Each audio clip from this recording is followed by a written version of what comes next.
উত্তরবঙ্গ যখন ভাসছে তখন বৃষ্টি আর কতদিন চলবে, কি বলছে হাওয়া অফিস? কথা বলবো বিশ্বজিৎ আমাদের প্রতিনিধির সঙ্গে। বিশ্বজিৎ, এই বৃষ্টি আরো কতদিন চলবে উত্তরবঙ্গে, আর দক্ষিণবঙ্গের জন্যই বা কি পূর্বাভাস রয়েছে? আবহাওয়া দপ্তর কি বলছে? দেখো, উত্তরবঙ্গে দুর্যোগের দুর্ভোগ আরো বাড়বে। আবহাওয়া দপ্তর যা পূর্বাভাস দিয়েছে তাতে বৃহস্পতিবার থেকে আরো বৃষ্টি বাড়ার আশঙ্কা রয়েছে উত্তরবঙ্গের ক্ষেত্রে, এবং শুক্রবার প্রবল বৃষ্টির সম্ভাবনা। দার্জিলিং, কালিম্পং, আলিপুরদুয়ার, কোচবিহার, জলপাইগুড়ি এই 5 জেলাতেই 200 মিলিমিটার বৃষ্টি হতে পারে বিভিন্ন জায়গায় বিক্ষিপ্তভাবে, এমনই পূর্বাভাস রয়েছে, এমনই সতর্কতা রয়েছে। এবং শুধুমাত্র ওপরের জেলা নয়, নিচের দিকে মালদা এবং 2 দিনাজপুর, সেখানেও বৃহস্পতিবারের পর থেকে বৃষ্টির সম্ভাবনা বাড়বে, এবং এই 3 জেলাতেও ভারী বৃষ্টির সম্ভাবনা। অর্থাৎ শুধুমাত্র ওপরের জেলাগুলির জন্য নয়, নিচের জেলাগুলি মালদা ও 2 দিনাজপুর, সেখানেও ভারী বৃষ্টির সতর্কতা রয়েছে। আর এই প্রবল বৃষ্টি ও ভারী বৃষ্টিতে যেমন উত্তরবঙ্গে বৃষ্টির নদীর জলস্তর বাড়বে, তেমনি ওপরের দিকে যেমন আসামে বন্যা পরিস্থিতি, সেখান থেকে নদীর জলস্তর এসে আরো নদীর জলস্তর বিপদ সীমা ছুঁইতে পারে এমন সম্ভাবনা, এবং নিচু এলাকা প্লাবিত হতে পারে। নতুন করে ধসের আশঙ্কা থাকছে, বিভিন্ন জায়গায় যোগাযোগ বিচ্ছিন্ন হতে পারে। অর্থাৎ উত্তরবঙ্গে দুর্যোগে দুর্ভোগ। তবে দক্ষিণবঙ্গে যে বৃষ্টি হচ্ছে সেই বৃষ্টিও কন্টিনিউ করবে, অর্থাৎ হালকা মাঝারি বৃষ্টি। এই বৃষ্টি আরো 4-5 দিন থাকবে, অন্তত শনি রবিবার পর্যন্ত এই পরিস্থিতি থাকবে। তবে তার মধ্যে বুধবার থেকে বৃষ্টি বাড়ার সম্ভাবনা রয়েছে দক্ষিণবঙ্গের জেলাগুলিতে।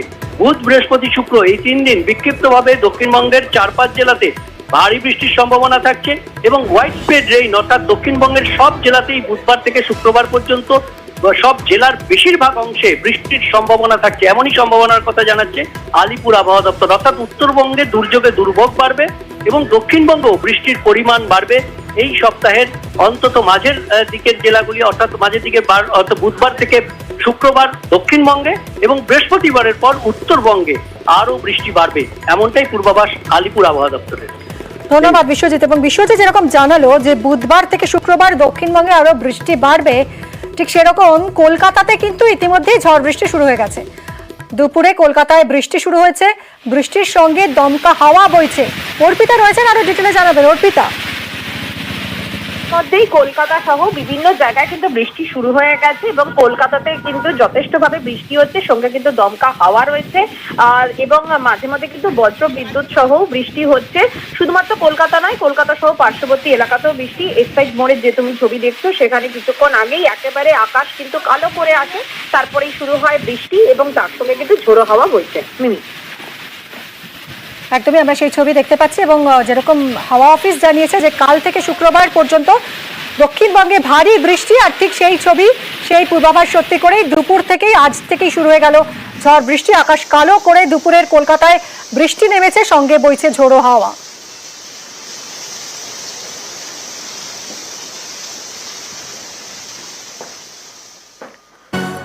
এই মহিলাদের বাড়িতে এই কল নয়, পাশের গ্রামে এসেছেন জল আনতে। এটা কুলিয়াডাঙ্গা, হাসনাবাদের কুলিয়াডাঙ্গায় জলকষ্ট। নিজেদের গ্রামে জল নেই, অন্য পাশের গ্রাম থেকে জল নিতে যেতে হয়। এই ঠাঁটা রোদে, তীব্র গরমে এই জলকষ্টে ভুগছেন। আর এখানে তুমি যদিও এই মুহূর্তে বৃষ্টিতে ভিজছো, কিন্তু যা ছবি দেখলাম সেই ছবিতে তো পরিষ্কার যে পাশের গ্রামে যেতে হচ্ছে। কতদিন ধরে এরকম জলকষ্ট, এবং কবে মিটবে কোনো আশ্বাস?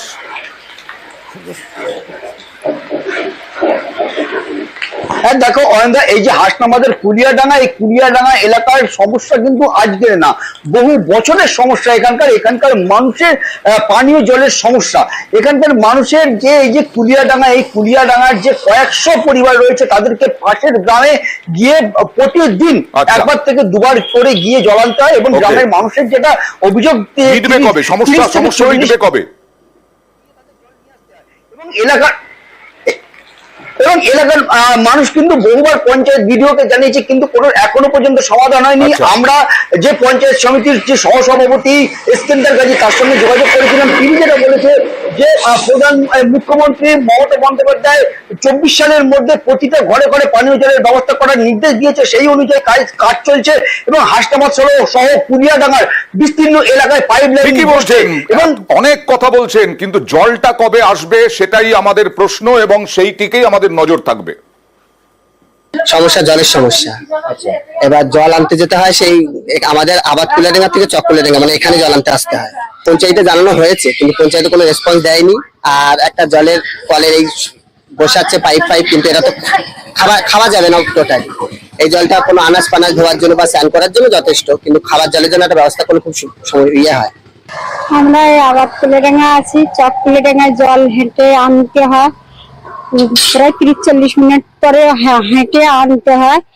আপনারা কোনদিন পঞ্চায়েত হ্যাঁ জেনেছি, করে ওঠেনি, এখনো দেয়নি? এখনো দেয়নি। শুধু কুলিয়াডাঙ্গা টোটাল মাখালগাছা চিকিতে জলের অবস্থা খারাপ। অধিকাংশ জায়গায় আর্সেনিক যুক্ত পানীয় জল, এবং সেক্ষেত্রে আপনারা দেখেছেন যে আমাদের রাজ্যব্যাপী পাইপ লাইনের মাধ্যমে জল সরবরাহের একটা ব্যবস্থা হচ্ছে। পাইপ লাইনের কাজ চলছে এবং খুব তাড়াতাড়ি পাইপ লাইনের কাজ শেষ হবে। মাননীয় মুখ্যমন্ত্রী তো বলেছেন 24-এর মধ্যে আমরা বাড়ি বাড়ি জল পৌঁছে দেবো। সেই হিসাবে কুলিয়াডাঙ্গা তো মাখালগাছা জিপির সর্বত্রই পাইপ লাইনের কাজ করছে। পাইপ লাইনের কাজটা সমাপ্ত হয়ে যাবে খুব তাড়াতাড়ি, হলে ওই সমস্ত জায়গায় কিন্তু জল সরবরাহ শুরু হয়ে যাবে। আমরাও চাই দ্রুত পাইপ লাইনের কাজ শেষ হোক। এটা কলকাতায় চলে আসছি। কলকাতায় কসবার মতো এলাকায় 108 নম্বর ওয়ার্ডে জলকষ্ট, এখানেও খাবার জল মিলছে না, এরকমটাই তো অভিযোগ। কথা বলবো প্রতিনিধি, খাস কলকাতাতে জল দুর্ভোগ কেন? এই 108 নম্বর ওয়ার্ডে কতগুলো পরিবার এই জলকষ্টে ভুগছে এবং কি সমস্যা?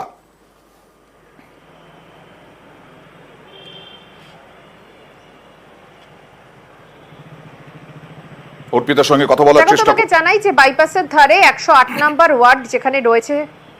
হ্যাঁ বলো। দেখো যেখানে 108 নাম্বার যে ওয়ার্ড রয়েছে, যেটা কিনা রুবি এবং আনন্দপুর থানা এলাকা, সেখানে বিস্তীর্ণ অংশে অর্থাৎ আনন্দপুর এছাড়াও কিন্তু 55 গ্রাম সহ এই নেতাজি নগর যে এলাকা, সেখানে বিস্তীর্ণ অংশে পানীয় জলের সেখানে কোনো দেখা নেই। অর্থাৎ পানীয় জল একেবারেই অমিল, পানীয় জল পাওয়া যাচ্ছে না। শুধুমাত্র তাই নয়, রোজ প্রায় 50 থেকে 60 টাকার সেখানে জল কিনে খেতে হচ্ছে প্রতিটি পরিবারকে। এমনকি নিত্যদিনের যে জল যেটা কিনা দিয়ে তারা কাজবাজ করবেন, সেই জলও কিন্তু নেই। সেখানে পাইপ লাগিয়ে তারপরে মুখ দিয়ে টেনে সেখানে জল আনতে হচ্ছে। একেবারেই তাই। দেখো এতটাই ভোগান্তির শিকার 108 নম্বরের বাসিন্দারা। তারা বলছেন যে দীর্ঘদিন ধরে এই সমস্যায় তারা ভুগছেন।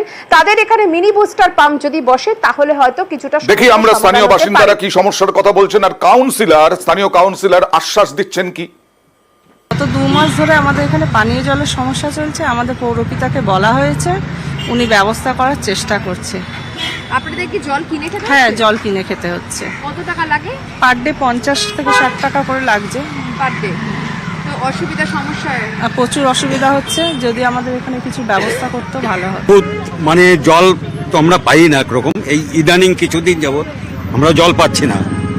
এর জন্য আমাদের পৌরপিতাকে বলা হয়েছে, উনি চেষ্টা করছে। তা সত্ত্বেও আমাদের মানে উনি চেষ্টা করার পরেও আমাদের প্রায় ডেলি 50 থেকে 60 টাকা জল কিনে খেতে হচ্ছে রোজ।